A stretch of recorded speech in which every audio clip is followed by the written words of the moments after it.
China manipulates its currency, which acts as a tariff on our exports to China and a subsidy. It keeps it lower than it should. Right. It doesn't let it float freely, which means things are cheaper than... Right. Stuff's cheap at Walmart. Right. They engage in illegal export subsidies, so when they send something here, they give the producer an extra amount of money. So if a company in Akron, Ohio is trying to compete with somebody in Chengdu, they can't do that. So we lose jobs there.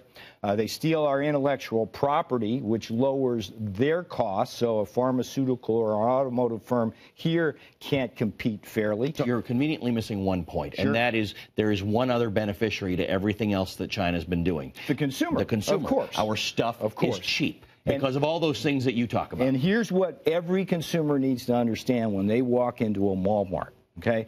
The stuff is cheap at Walmart, but there are consequences. When people go into Walmart, pick up a good, and it says made in China, they have to think, oh, I'm going to lose my job, or my friend's going to lose their job if I keep buying this cheap, artificially subsidized goods. If I buy that good, that money's going to go to fund what is essentially a very rapid military buildup.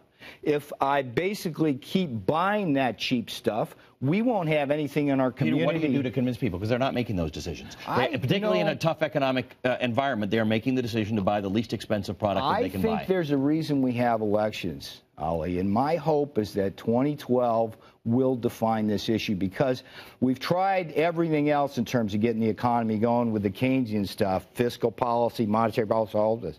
I believe that the best jobs program in America is trade reform with China.